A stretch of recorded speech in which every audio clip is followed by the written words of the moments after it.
हरिओम। सभी को नमो नमः। स्वागत है आप सबका आज के इस पाठ में। हम सब लोग लघु सिद्धांत कौमुदी का क्रमशः अध्ययन कर रहे हैं और लघु सिद्धांत कौमुदी के क्रमशः अध्ययन में अभी तक हम अनुदित सवर्ण से चा प्रत्यय तक का भाग पढ़ चुके हैं। बढ़िया से इतना समझ लीजिए। परसन्निकर्ष संहिता हलोनंतरा संयोग, इन दोनों सूत्रों को एक बार एक पाठ में हमने पढ़ाया था, पर संयोग से वह पाठ रिकॉर्ड नहीं हो पाया था। तो रिकॉर्ड हुआ था पर उसमें आवाज़ ठीक नहीं थी, आवाज़ की क्वालिटी बहुत गड़बड़ हो गई थी। तो इसलिए इसको फिर से एक बार आप सबको बता देते हैं। जो लोग एक बार सुन चुके हैं उन लोगों के लिए यह विस्तार से पुनः आवृत्ति हो जाएगी। जो लोग नहीं सुने हैं वो लोग थोड़े से संक्षेप में इस विषय को समझ पाएंगे। ठीक है, तो चलिए शुरू करते हैं। परसन्निकर्ष संहिता से बताएंगे। अनुदित सवर्ण से चा प्रत्यय तक के सूत्रों में मुझे लगता है किसी को कोई समस्या नहीं होगी। एक बार यदि किसी को समस्या है, कोई भी व्यक्ति या एक विशेष सूचना है कि यदि आप पहली बार लघु सिद्धांत कौमुदी पढ़ने बैठे हैं और पहला भाग यही देख रहे हैं, तो निवेदन यह रहेगा कि आप सीधे सीधे आपको यह नहीं समझ में आएगा। समझ में तो आएगा, पर यदि आप क्रमशः विषय पढ़ते हैं तो ज़्यादा अच्छे से समझ में आता है। बाकी क्रमशः नहीं पढ़ रहे हैं तो भी कुछ तो समझ में आएगा ही 50-60%, पर अच्छा समझने के लिए आपको पहले भाग से इसको पढ़ना पड़ेगा। आपको चैनल पर सरल संस्कृत व्याकरण पर ही उस पर प्लेलिस्ट मिल जाएगी। प्लेलिस्ट में लिखा हुआ मिलेगा लघु सिद्धांत कौमुदी सरलतम पाठ अयोध्या लिखा हुआ मिलेगा प्लेलिस्ट।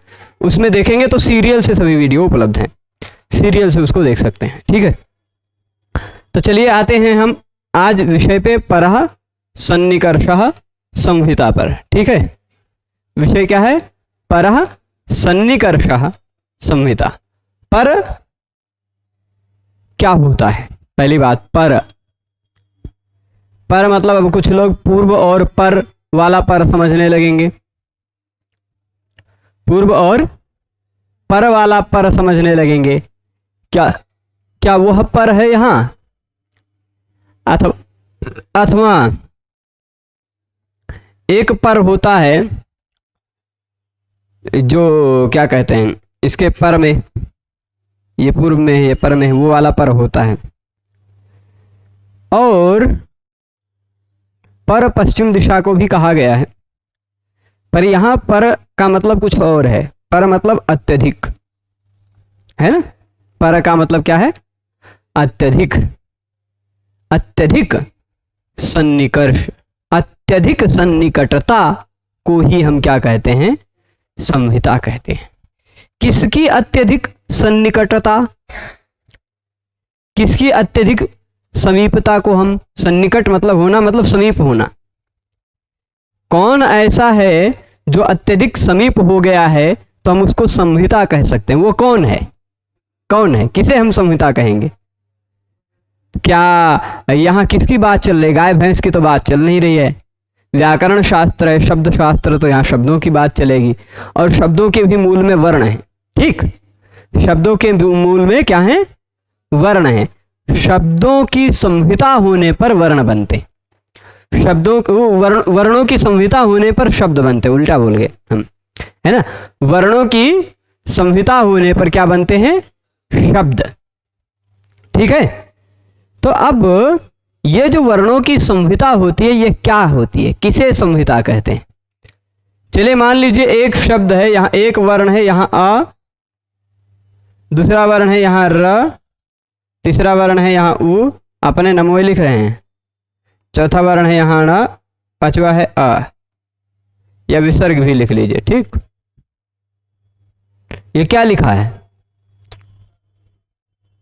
ठीक, यदि आप अ बोलेंगे, र उ न अ, ठीक ऐसे तो बोलेंगे, लेकिन इन वर्णों को अत्यधिक समीप ले आया जाए तो,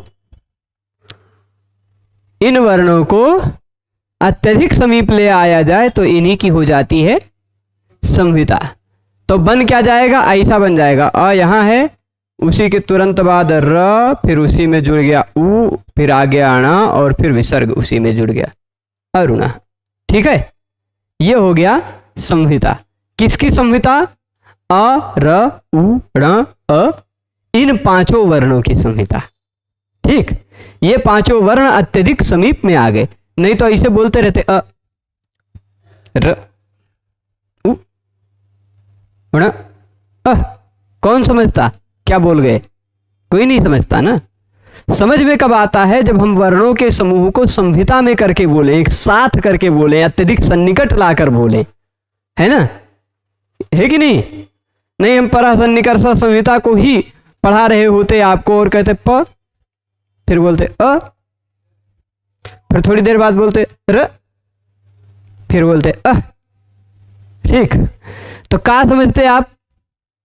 तो यहां भी संहिता है, यानी कुछ वर्णों को, जिन वर्णों को मिला करके शब्द बनता है, उन वर्णों को एक साथ एकत्रित कर दिया जाना, अत्यधिक समीप ले आना, सन्निकट कर दिया जाना संहिता कहलाता है। परह, परह अत्यधिक सन्निकट।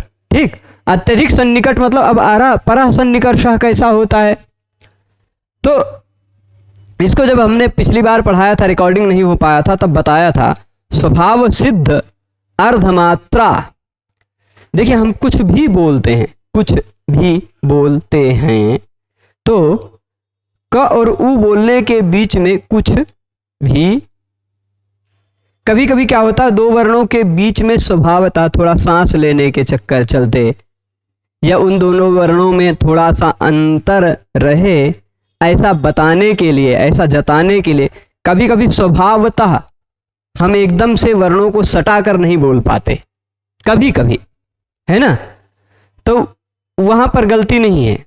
स्वभाव सिद्ध अर्धमात्रा कालिक, स्वभाव सिद्ध अर्धमात्रा कालिक व्यवाय होता है। ठीक, अर्धमात्रा कालिक व्यवाय मतलब क्या होता है? अ, अ बोलने में कितना समय लगा? छोटा अ, मतलब इसको बोलने में कितना समय लगा? जितना समय लगा, इसको एक मात्रा काल कहते हैं। आ, बड़ा आ बोलने में जो समय लगा उसको कहते हैं दो मात्रा काल। दो मात्रा का होता है ना, ह्रस्व में एक मात्रा, दीर्घ में दो मात्रा, प्लुत में तीन मात्रा, ऐसी तो होता है ना। तो जो एक मात्रा काल हो गया ह्रस्व बोलने में, और फिर आप सोचिए एक मात्रा तो हो गया ह्रस्व बोलने में ना, हुआ कि नहीं? तो एक मात्रा का समय लग गया ह्रस्व वर्ण के उच्चारण में, उससे भी आधा अ बोलने में जितना, छोटा अ बोलने में जितना समय लगा, उससे भी आधा समय जिसमें लगता है। ठीक है, ह्रस्व अ बोलने में जितना समय लगा उससे भी आधा समय जिसमें लगता है, वो हो गया अर्धमात्रा काल। ठीक है, वो क्या हुआ? अर्धमात्रा काल। वह कैसे होता है? वह स्वभाव सिद्ध, मतलब कभी कभी बोलते समय हमारे मुंह से उतना व्यवधान बोला ही जाता है। जैसे अरुण बोलना है तो अ और र बोलने के बीच में हो सकता है कभी कभी सांस के चलते या अन्य किसी कारण से आधे मात्रा का व्यवधान हो जाए, है ना, हो सकता है, संभव है, पॉसिबल है ना। तो स्वभाव सिद्ध, वो जो स्वभाव सिद्ध अर्धमात्रा कालिक व्यवाय है, उससे अतिरिक्त कोई भी व्यवाय, उससे अतिरिक्त कोई भी व्यवधान न हो तो ही कहा जाता है वर्णों का अव्यवधान, वर्णों को अत्यधिक समीप ले आना। ठीक, अब वर्णों को अत्यधिक समीप में लाकर बोलेंगे तो उसमें ऐसा नहीं है कि आपके स्वाभाविक रूप में सांस लेते समय या अन्य किसी कारणवश जो आधे मात्रा का व्यवधान आ जाता है, थोड़ा सा ह्रस्व आ को भी बोलने के आधे समय के बराबर जो थोड़ा सा व्यवधान आ जाता है, उस व्यवधान को गलत मान लिया जाएगा, उसको गलत नहीं माना जाएगा, वो स्वभाव सिद्ध है ना, स्वभावतः हो जाता है, हमारे उच्चारण के स्वभाव से हो जाता है। ठीक, तो ये जो स्वभाव सिद्ध आधे मात्रा का व्यवधान है, उससे अतिरिक्त जो व्यवधान है, उस अतिरिक्त व्यवधान से जो शून्य होता है, वही परह सन्निकर्ष कहलाता है, वही अत्यधिक समीपता कहलाता है। अत्यधिक समीपता में कोई व्यवधान नहीं होता। दो वर्णों को बीच बोलने के बीच में अर बोलना है तो अ और र के बीच में कोई व्यवधान नहीं रहेगा। ठीक, और हाँ, स्वभाव सिद्ध व्यवधान हो सकता है सांस लेने में या अन्य किसी कारण उस व्यवधान हो जाए। ठीक, तो इतनी बात समझे। परसन्निकर्ष संहिता में अत्यधिक समीपता क्या कहलाती है? संहिता। ये सूत्र नंबर आप निकाल के देख लेंगे 14109 पे, तो यह सूत्र मिल जाएगी, है ना। 14109 पर परसन्निकर्ष संहिता। चलिए अब संहिता का मतलब तो क्या होता है ये समझ गए। संहिता किसे कहते हैं समझे हैं? संहिता किसे कहते हैं समझे हैं? जब कुछ वर्णों को अत्यधिक सन्निकट करके बोल दिया जाए, वही है संहिता। जब कुछ वर्णों को अत्यधिक सन्निकट करके लिख दिया जाए, वह है वर्णों की लिखित संहिता। वाचिक संहिता भी हो सकती है बोलने में, है ना। लिखने की भी संहिता होती। तो लिखने में अ अलग लिखिए, र अलग लिखिए, उ अलग लिखिए, ऐसा भी नहीं, वो संहिता नहीं। अरुण एक साथ लिखे हैं तो वह संहिता है। ठीक, एक साथ कई वर्णों को एक साथ सन्निकट, अत्यधिक सन्निकट लाकर बोला जाए तभी होती है संहिता। अच्छा, इसके बिना कुछ बोल सकते हैं क्या? इसके बिना कुछ बोल सकते हैं? आपका नाम क्या है? रमन। ठीक है, रमन है मान लीजिए।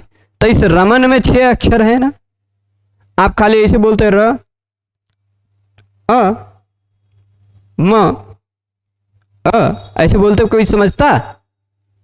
तो वर्णों को अत्यधिक निकट लाके बोलना पड़ेगा ना, जल्दी जल्दी में बोलना पड़ेगा रमन, तब तो लोग समझेंगे। यही होती है संहिता। ठीक, जब हम कई वर्णों को एक साथ लाके बोलते हैं तो वह होती है क्या? उसी को कहते हैं संहिता। वर्णों की परह यानी अत्यधिक सन्निकर्ष यानी सन्निकट होना वर्णों का संहिता कहलाता, उसकी संहिता संज्ञा होती है।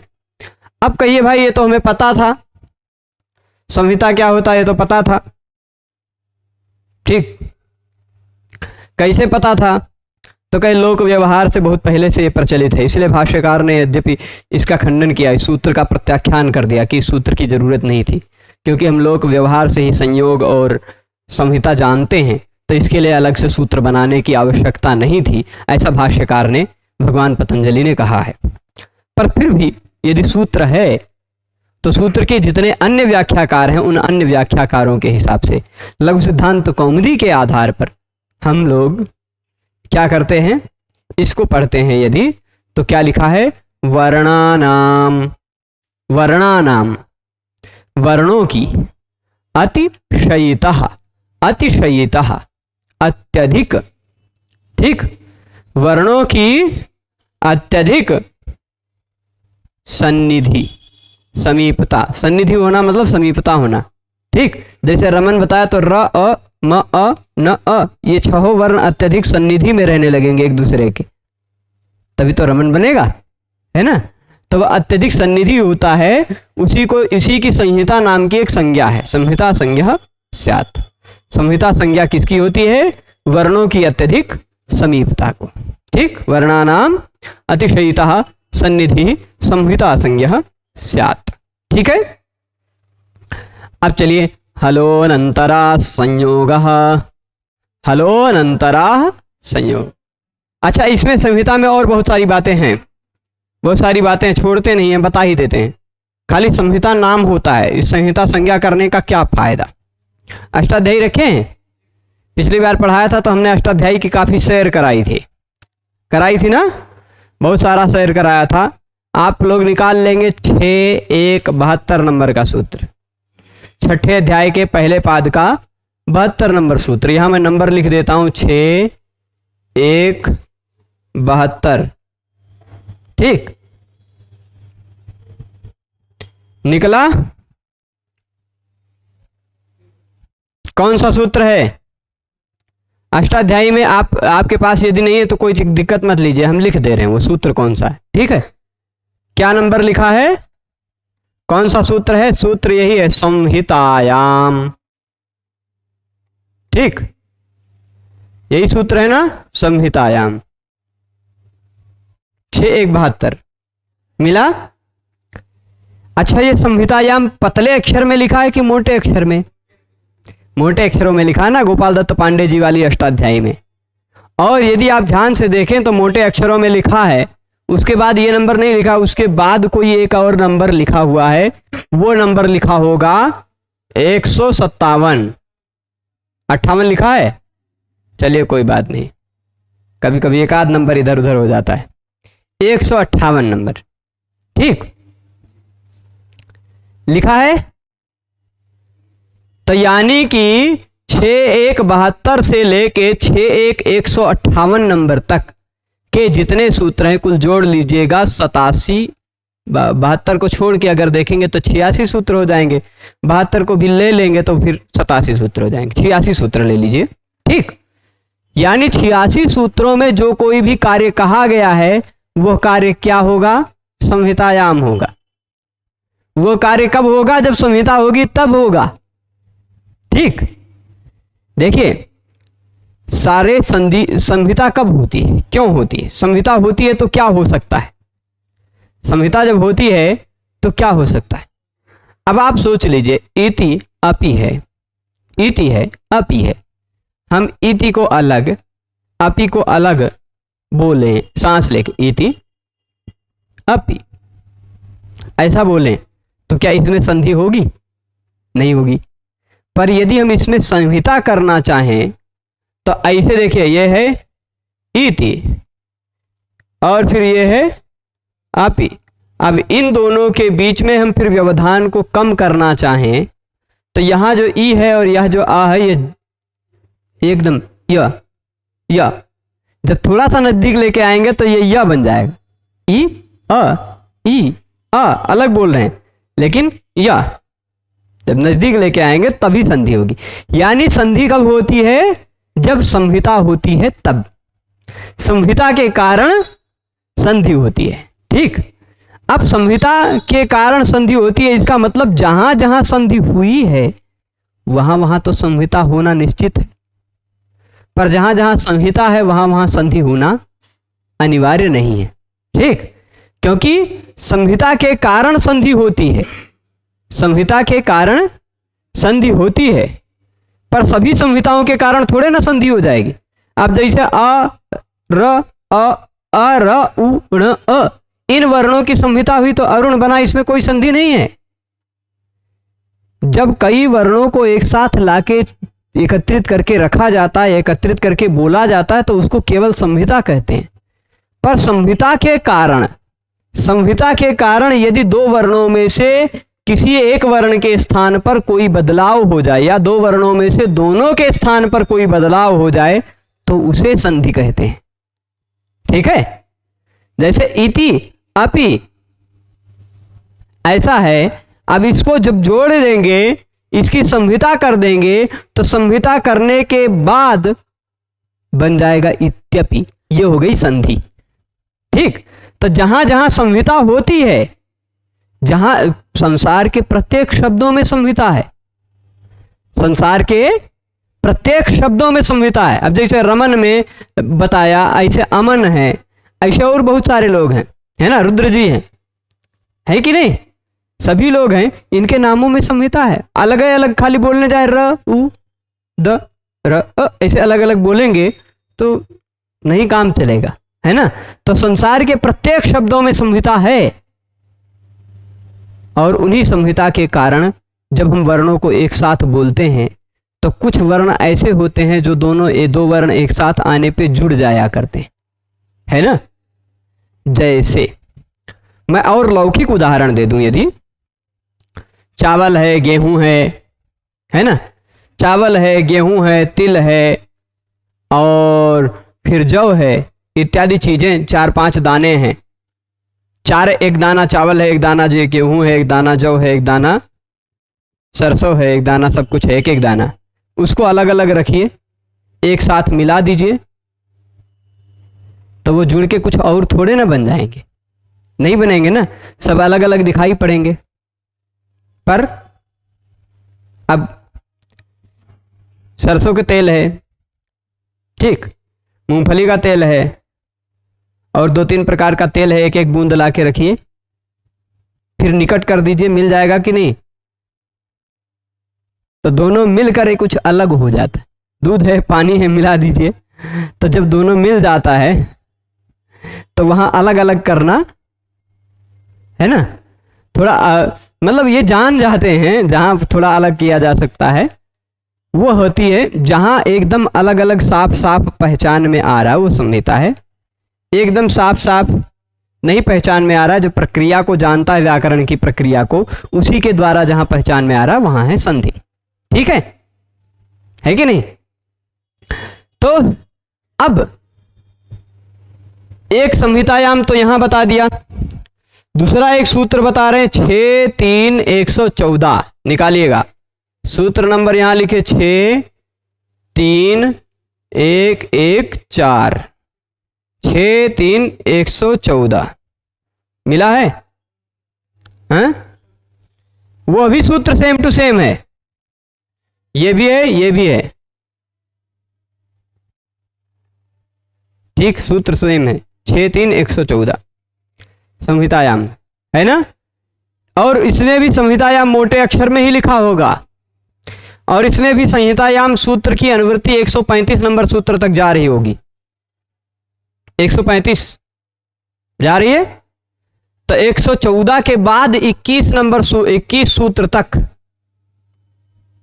ये कुल मिलाकर सूत्र पहली वाली संहिता के अधिकार में कुल मिलाकर सूत्र हैं 86, दूसरी वाली सूत्र संहिता के अधिकार में सूत्र हैं 21। ठीक, और सबसे बड़ी वाली संहिता ले आए, सबसे बड़ी वाली संहिता ले आइए 8-2-108, 8-2-108। तयोर्यवावचि संहितायाम, तयोर्यवा है, तयोर्यवावचि संहितायाम। ठीक है, ये तीसरी वाली संहिता है, इसमें भी संहितायाम शब्द लिखा हुआ है। तयोर्यवावचि ये शब्द मोटे अक्षरों में नहीं लिखा होगा, संहितायाम मोटे अक्षर में लिखा है। ठीक, 8-2-108 नंबर कहिए तो फिर से यहां लिख देता हूं, 8-2-108, 8वें अध्याय के दूसरे पाद का 108 नंबर सूत्र, 8-2-108। देख लिया कौन सा सूत्र मिला है? ये सूत्र होगा ऐसा, तयोर्यवावचि, फिर उसके बाद यही शब्द है संहितायाम, तयोर्यवावचि, फिर ये क्या है? संहितायाम, तयोर्यवावचि संहितायाम। ठीक है, तयोर्यवावचि है। देखते हैं, दूसरी वाली पुस्तक है, आप में वाह है ना, या और वाह जुड़ा हुआ है ना,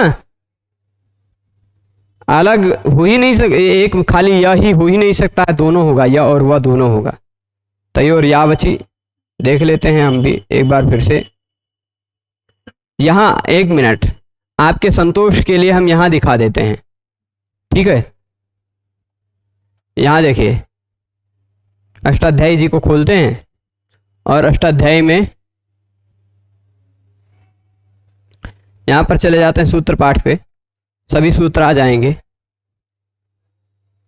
ठीक है, तो इसमें भी अभी आपको संतोष हो जाएगा।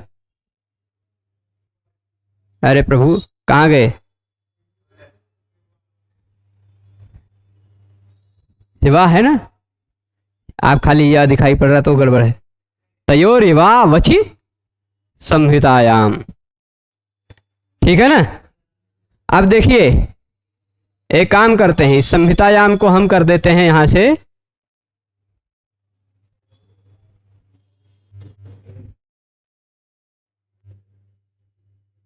तयोर्यवावचि संहितायाम, है ना?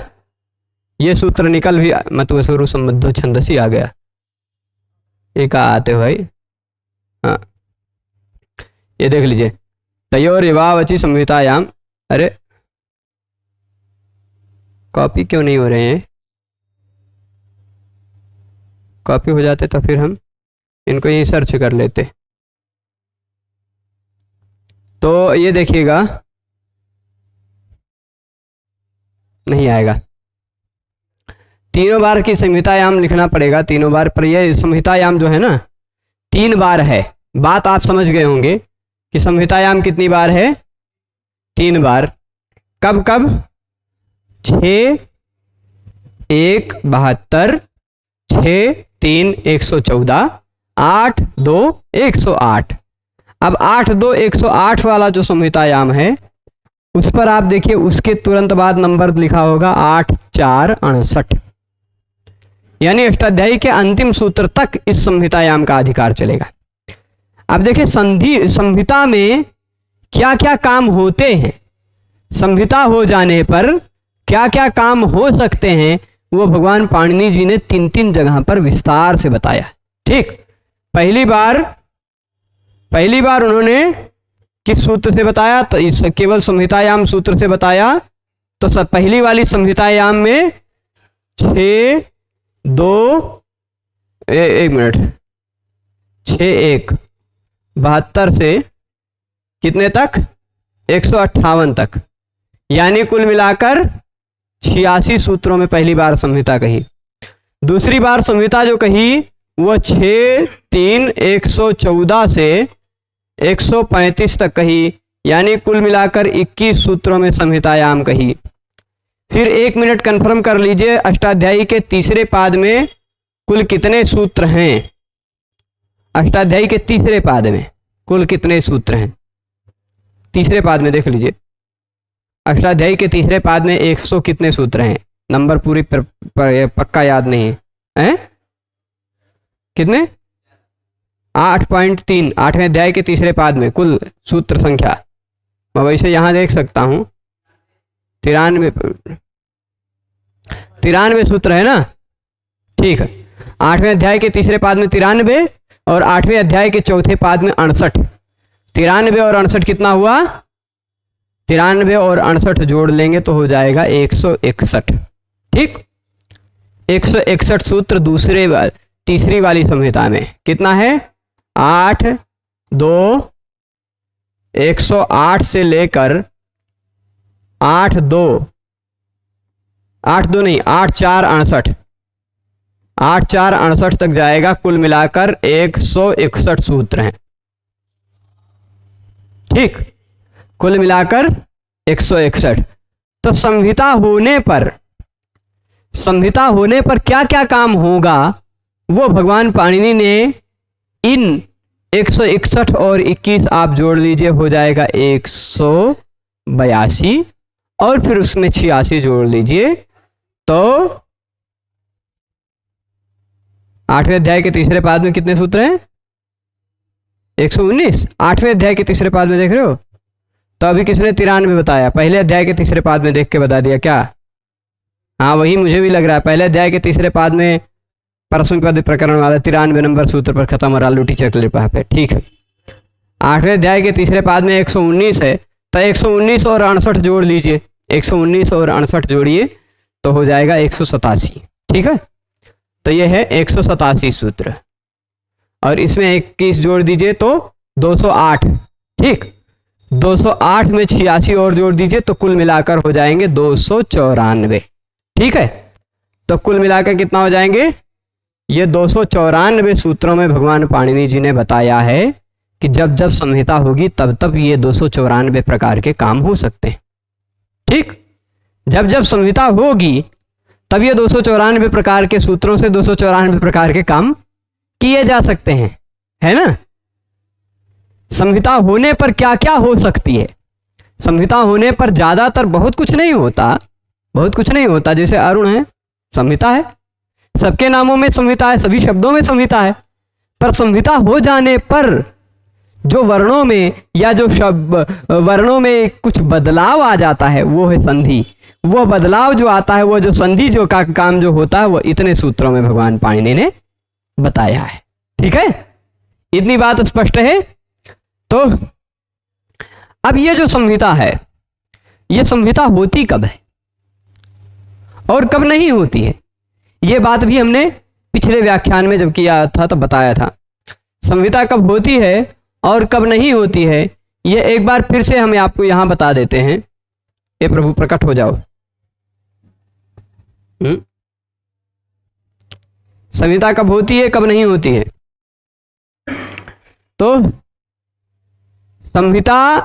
संहितैक पदे नित्या धातु उपसर्गयोः नित्या समासे वाक्ये तु सा विवक्षाम अपेक्षते। ठीक, इसको समझा देता हूं। ये आ क्यों नहीं रहे हैं? चलिए ऐसे तो आओगे। हाँ। तो यहां आप देखिएगा, ये मैं श्लोक लिख देता हूं। संहितैक पदे नित्या, संहिता एक पदे नित्या। ठीक, और फिर उसके बाद नित्या धातुपसर्गयोः,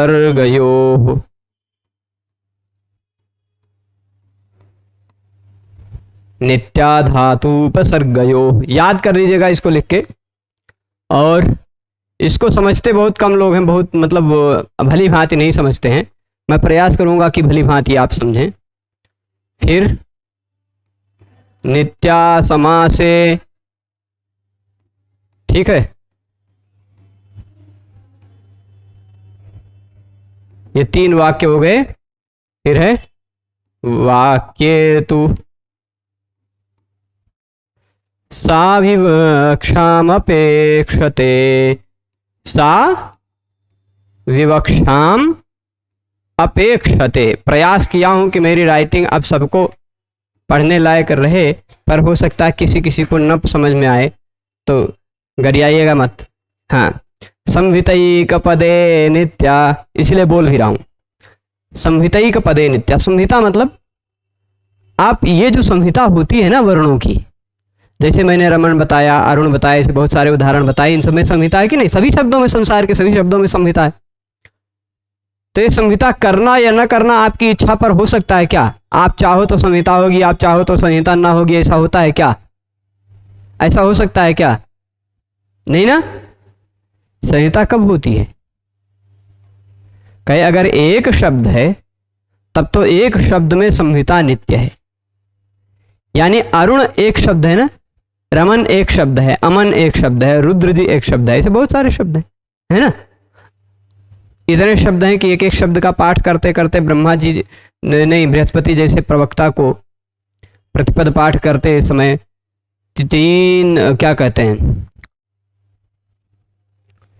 3,60,000 वर्ष नहीं, क्या कहते हैं, दिव्यम वर्ष, सहस्रम, दिव्य 1,000 वर्ष, दिव्य 1,000 वर्ष मतलब दिव्य 1,000 वर्ष यानी 360 वर्ष के बराबर। 1,000 गुणे 360, हाँ, 3,60,000 वर्ष लग गए बृहस्पति जैसे प्रवक्ता को। और एक एक शब्द, कितने शब्द होते हैं, वो एक एक शब्द करते करते वो समाप्त नहीं कर पाए। तो शब्द इतने हैं, ठीक, शब्द कितने हैं वो निश्चित नहीं कहा जा सकता, अनंत।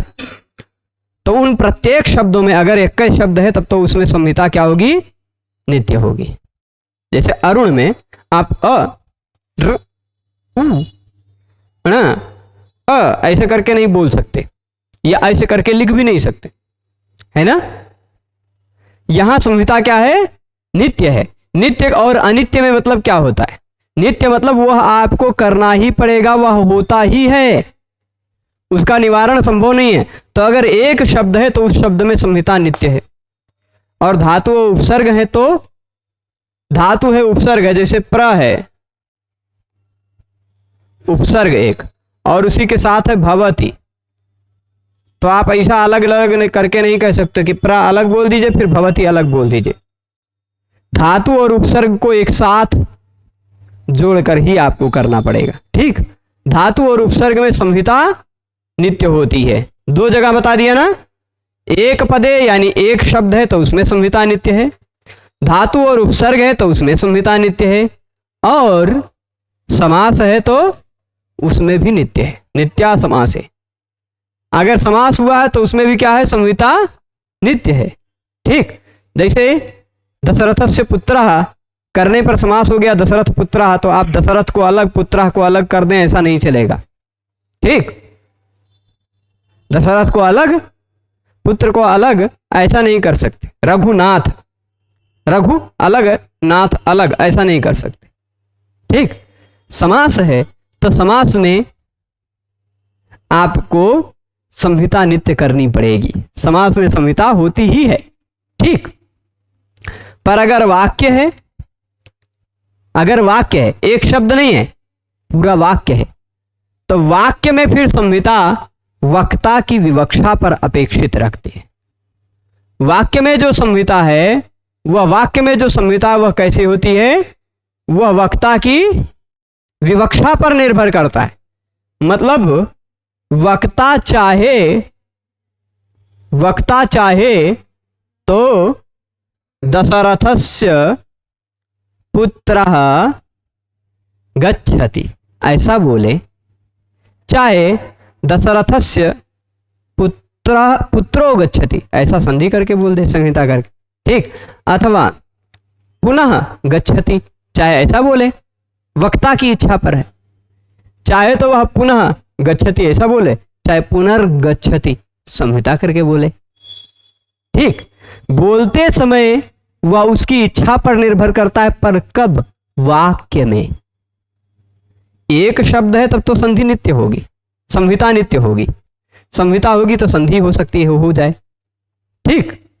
एक ही शब्द में संहिता नित्य, धातु और उपसर्ग में संहिता नित्य, समास में संहिता नित्य, पर वाक्य में बोलने की इच्छा पर निर्भर करता है। बोलने वाला व्यक्ति वाक्य का प्रयोग कर रहा है, पर उस वाक्य में एक शब्द है तो नित्य रहेगी, उस वाक्य में धातु और उपसर्ग है तो भी संहिता नित्य रहेगी, उस वाक्य में समास हुआ है तो भी संहिता नित्य है।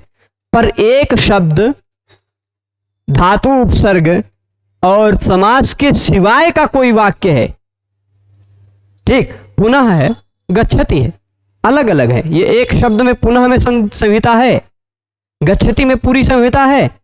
ग अ च छ अ त ई ऐसा नहीं बोल रहे हैं हम, पूरा गच्छति संहिता करके बोल रहे हैं। पुनः में संहिता है, गच्छति में संहिता है, पर बोलते समय पुनः और गच्छति में भी दोनों में संहिता करना चाहे तो दोनों को भी जोड़ के हम कह सकते हैं पुनर्गच्छति, ठीक।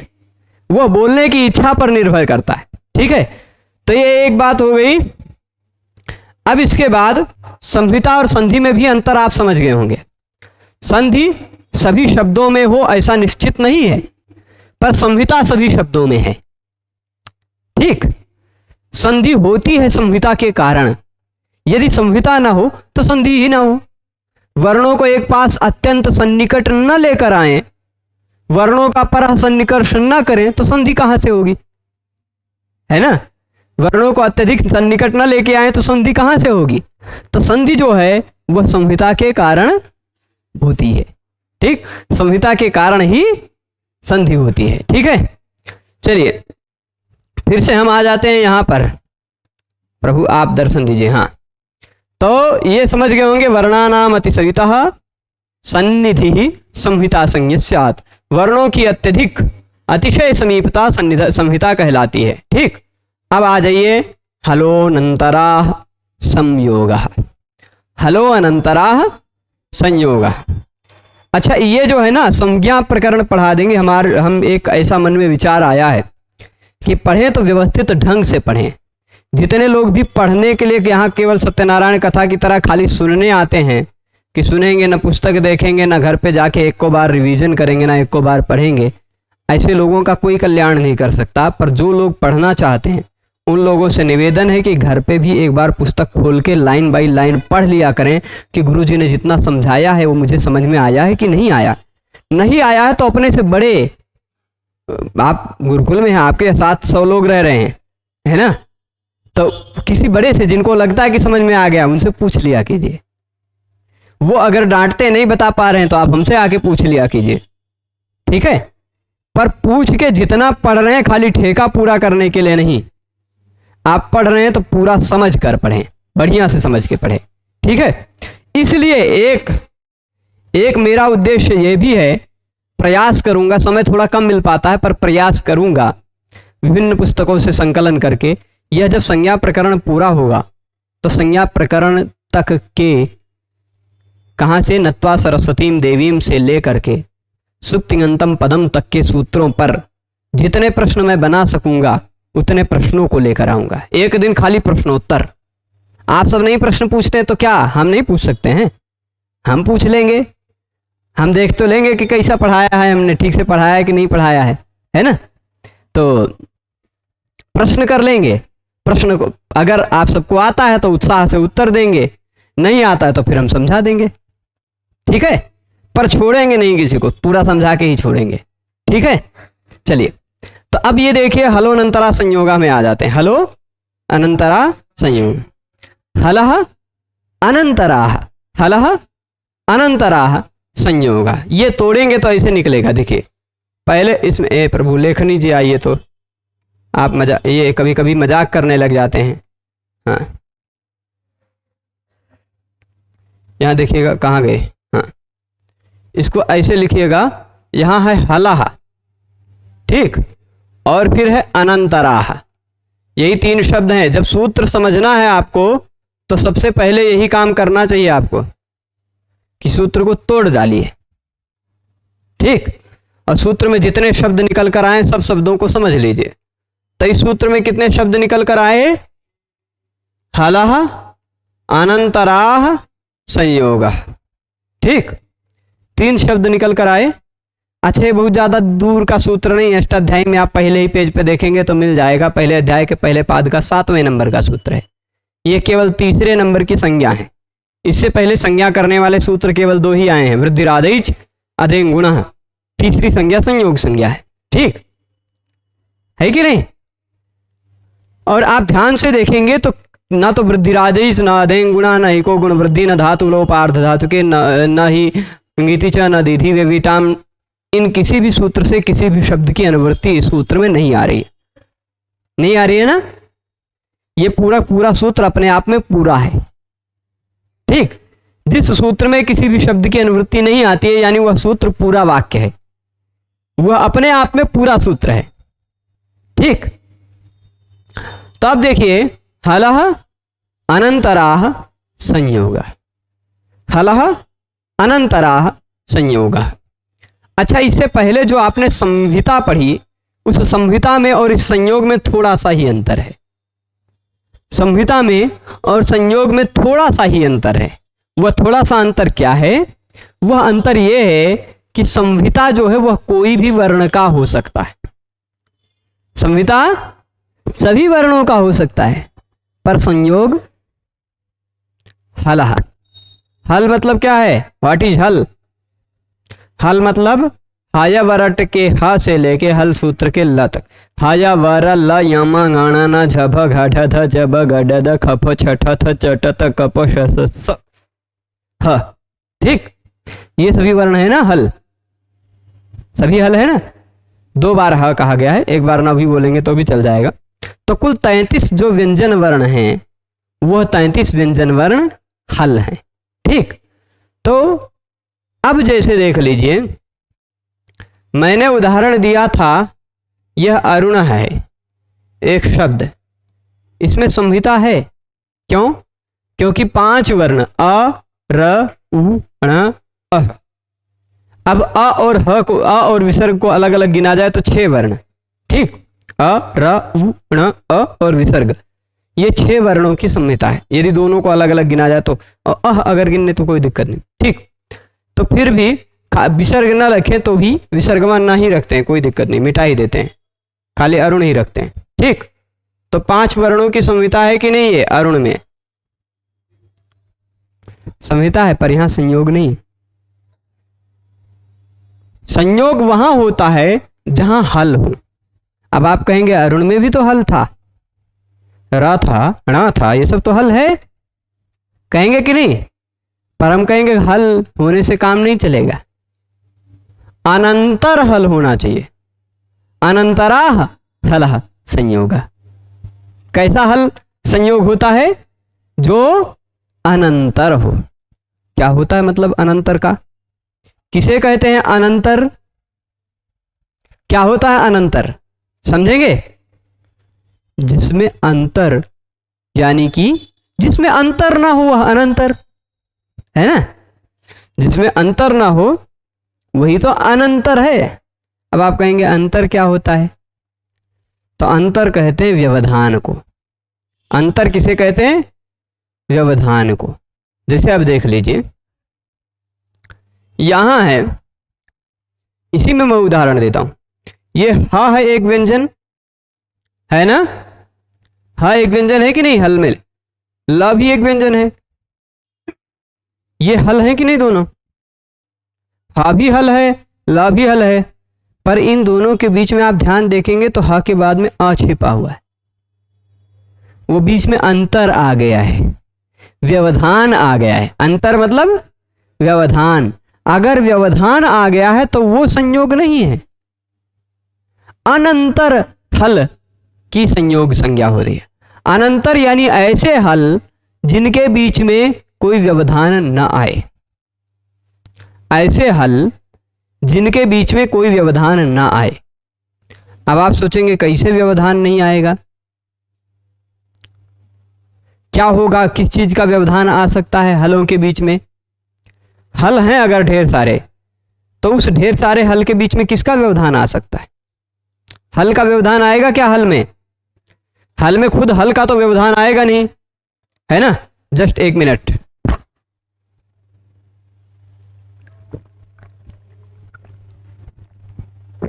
पयः पानम भुजंगा नाम केवलम विश्ववर्धनम।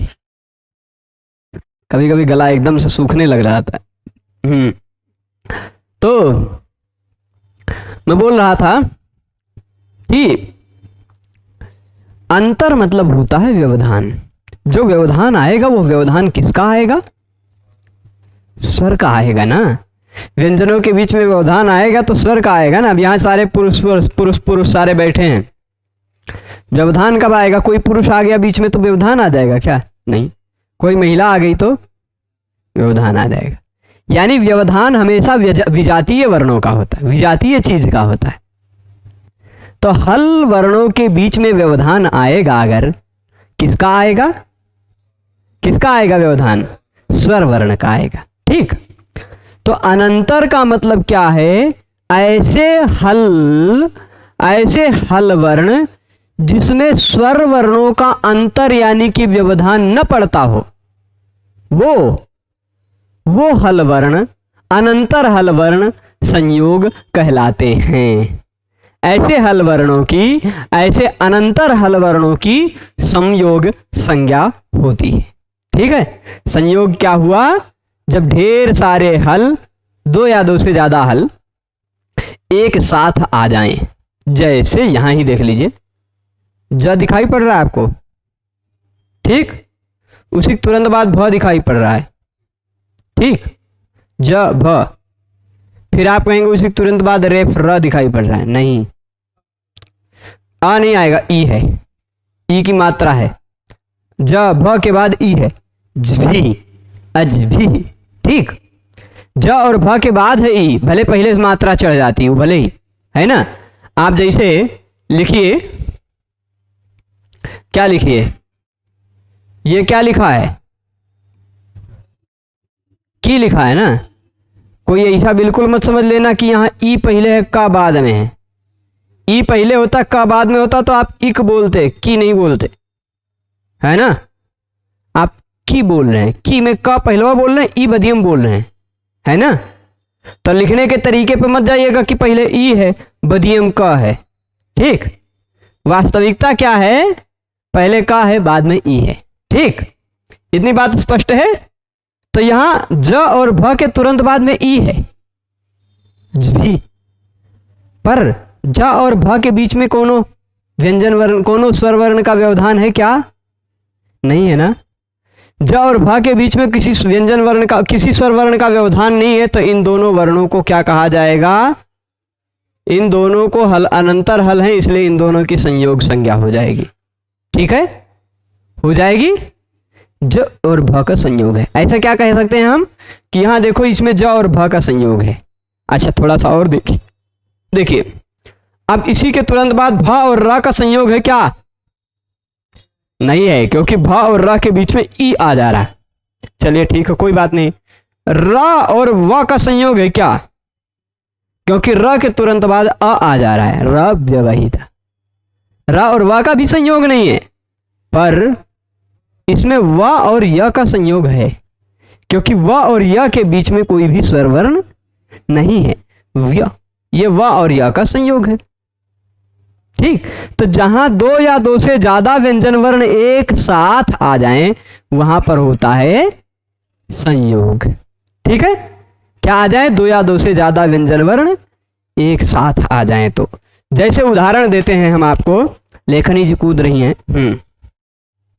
उदाहरण देते हैं यहां इंद्र। इंद्र दिख रहे हैं?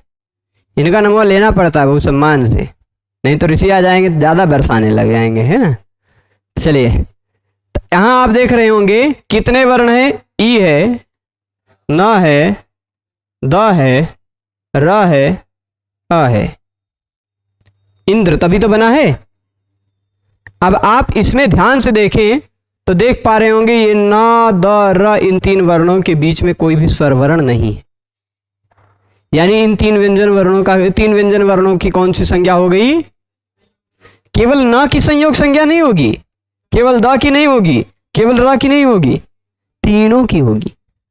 ठीक है, जब दो या दो से ज्यादा व्यंजन एक साथ आ जाते हैं तो उसी को हम क्या कहते हैं?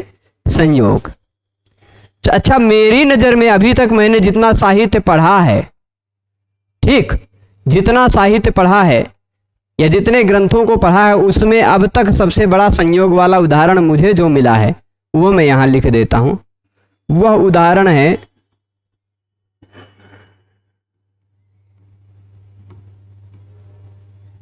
कार्त्स्न्य, कार्त्स्न्यम। ठीक, इसमें आप देखेंगे तो कितने वर्ण है पता है? क है, आ है, का तो पहुंच गए आप, फिर इसके बाद क्या है? त कहां है भाई? र है। ठीक, ये वाला ऊपरा चढ़ा हुआ है ना, र हमेशा सबसे बाद के वर्ण पे चढ़ जाता है ना। उसके तुरंत बाद अगर व्यंजन आए तो चढ़ जाता। अब यहाँ तादिता पे कहाँ चढ़े, स पे कहाँ चढ़े, न पे कहाँ चढ़े, या पूरा था इसलिए उसके ऊपर चढ़ गया है ना। अगर आधा र रहता है तो वो अपने बाद आने वाले स्वर सहित वाले स्वर व्यंजन वर्ण पर चढ़ जाता है। तो कार्त्स्न्य, आप कार पहले बोल रहे हैं, कार है ना, र, फिर उसके बाद है त, फिर उसके बाद है स, फिर उसके बाद है न, उसके बाद है य, उसके बाद है अ। तो आप यहां देख पा रहे होंगे ये इतने वर्णों का र, त, स, न, य, ये 5 व्यंजन वर्णों के बीच में किसी भी स्वर वर्ण का व्यवधान नहीं है ना। तो ये 5 व्यंजन वर्णों का क्या हो गया? संयोग। 5 व्यंजन वर्णों का क्या हो गया? चलिए, अब यही बात जब हम संधि पढ़ने लगेंगे, सुधि उपास्य में जब हम ऐसे पहुंच जाएंगे सु ध ध य, ऐसा जब पहुंचेंगे ना आप, तब आप बताइए इसके अंत में संयोग है कि नहीं? ध ध य, ये 3 व्यंजन वर्ण एक साथ आ रहे हैं, इनके बीच में कोई भी स्वर वर्ण का व्यवधान नहीं है, तो इसको कहा जाएगा संयोग। और ये पूरा शुद्ध से जो बना है ये संयोगांत हो जाएगा। ऐसा शब्द जिसके अंत में हो संयोग, उस शब्द को संयोगांत शब्द कहा जाता है ना, है कि नहीं? तो ऐसा शब्द जिसके अंत में संयोग हो वो संयोगांत है। संयोगांत से लोपा कहेगा, उसका लोप कर दो, खत्म कर दो, काम खत्म। ठीक है ना। तो वो जब आप संधि पढ़ेंगे तब बताएंगे, पर संयोग को वहां इस समय प्रसंग पे ध्यान रखिएगा, संयोग क्या है, बार बार आपको ध्यान रखना पड़ेगा संयोग क्या है। बहुत सारे सूत्र आएंगे जहां पर आपको संयोग काम में आएगा। ठीक, वो क्या कहते हैं इसको, संयोगाद्योरंते च हो, चाहे संयोगांत से लोपा हो, चाहे संयोगे गुरु हो, चाहे एक क्या है शांत महता संयोगस्य है, चाहे संयोगादे रातो धातो ऋणवतः है। सब जगह कई जगह आपको संयोग मिलेगा। एरनेकाचो संयोग पूर्वस्य, है ना, एरनेकाचो संयोग पूर्वस्य। ऐसे एक सूत्र है, कौन सा, हाँ, जाते रस्त्री विषयादयो पद, नहीं वो असंयोगो पदात, एक ऐसे कोई सूत्र है, असंयोगो पदात, है ना, वहां भी संयोग है। तो असंयोगाल लिटकित, बहुत सब जगह संयोग शब्द मिलेगा, ठीक, संयोग और असंयोग। तो ये बात संयोग समझे रहेंगे तब आप और सूत्रों को समझ में आएगा, ठीक। संयोग जब आप समझ कर रखेंगे तभी बहुत सारे ऐसे सूत्र हैं जिसमें संयोग शब्द का प्रयोग है वो समझ पाएंगे, ठीक है, समझ रहे हैं। तो क्या है संयोग, ये आप जान गए होंगे। क्या है संहिता, ये आप जान गए होंगे। संयोग होता है हमेशा केवल व्यंजन वर्णों का। अब जैसे कार्त्स्य में क अ र, ये क अ र त स न य अ, इन सभी वर्णों की संहिता है। संहिता से तो सभी वर्णों की है संज्ञा, पर संयोग केवल र त स न य इसकी ही संज्ञा है ना। इंद्र में ई न द र अ, इन 5 क्या, हाँ 5 वर्णों की संहिता है, पर संयोग केवल न द र 3 वर्णों का है ना। तो संहिता और संयोग में अंतर समझ गए। संहिता सभी वर्णों को अत्यधिक समीप में बोलना संहिता है। वर्णानाम अतिशयितः सन्निधि, संहिता संज्ञस्यात्, वर्णों की अत्यधिक समीपता, अतिशयितः मतलब अत्यधिक, अतिशय, सन्निधि मतलब समीपता, संयोग संहिता कहलाती है। और फिर अनंतरा हलः, अंतर यानी व्यवधान, अंतर क्या होता है, व्यवधान, और अनंतर यानी व्यवधान रहित। व्यवधान रहित जो हल हैं, यानी जिसमें कोई व्यवधान न आता हो, ऐसे जो हल हैं उन हलों को क्या कहा जाता है, संयोग कहा जाता है, ठीक। उन हलों को क्या कहा जाता है, संयोग। अब देखिए एक बात और है, यही वृत्ति में क्या लिख दिया, अजभिरव्यवहिता। देखिए अनंतरा का मतलब क्या है, व्यवधान रहित। अंतर मतलब व्यवधान, व्यवधान से युक्त जो है उसको हम क्या कहेंगे, व्यवहित है, ऐसा कहेंगे ना। जिसमें व्यवधान लगा हुआ है वो व्यवहित है ना। व्यवधान युक्त है ऐसा कह सकते हैं, या व्यवहित है ऐसा कह सकते हैं। पर जिसमें व्यवधान न हो, अनंतर हो जो, वो अव्यवहित है, वो अव्यवधान से युक्त है ना। तो वही कह रहे हैं अजभी, अजभी मतलब अचों से। अजभी का मतलब क्या है, जैसे देखिए यहां क्या होती, पद संज्ञा हो जाती, झलाम जसोनते से च को ज हो जाता है, मूलतः शब्द है अच, अच भी बन जाता अज भी, ठीक। अच भी, अच शब्द के बाद भिस प्रत्यय लगेगा तो बन जाएगा अच भी, नहीं बनेगा अज भी बन जाएगा, झलाम जसोनते से च के स्थान पे ज हो जाएगा, ठीक है। तो अज भी यानी स्वर वर्णों से जो अव्यवहित हैं, स्वर वर्णों से जो अव्यवहित है, यानी जिनमें स्वर वर्णों का व्यवधान नहीं है, ऐसे हलः, ऐसे व्यंजन वर्ण संयोग संज्ञा स्युः, ऐसे व्यंजन वर्णों की संयोग संज्ञा होती है। ऐसे व्यंजन वर्णों की संयोग संज्ञा होती है जो अजभिर अव्यवहिता हो, यानी स्वर वर्णों से के व्यवधान से रहित हो। स्वर वर्णों, अच स्वर वर्णों के व्यवधान से रहित, ठीक, जिसमें किसी भी स्वर का कोई भी व्यवधान न हो, ऐसा हल वर्ण संयोग कहलाता है, ठीक, चलेगा। अव्यवहिता हलः संयोग संज्ञा स्युः। अब बात ये हो रही हलः की, ठीक, बात क्या हो रही है, हलः। हलः मतलब क्या होता है, हल हलऊ हलः, हल हलऊ हलः ऐसे रूप चलता है। तो हलः मतलब बहुवचन है, ठीक। हल शब्द का प्रथमा बहुवचन हलः, ठीक। हल हलऊ हलः, हलम हलऊ हलः, हला हलभ्याम हल भी, ऐसे रूप चलते हैं, ठीक है। तो ये क्या है, हलः प्रथमा बहुवचन है। बहुवचन मतलब बहुत सारे हल होंगे तभी संयोग संज्ञा होगी, क्या, क्योंकि सूत्र में तो हलः कहा गया है, तो 2 व्यंजन वर्णों पे संयोग संज्ञा नहीं होगी क्या, ऐसा प्रश्न एक उठता है। उसका समाधान देने के लिए कुछ व्याख्याकार 2 हल और बहुत सारे हल मिला दिया जाए तो कितने हो गए, एक तरफ 2 हल रखा गया है, देखिए ये एक हल है, मान लीजिए कितने हैं, ये एक हल हो गया, ये एक हल हो गया, 2 है ना, और इधर बहुत सारे हल हैं, ठीक।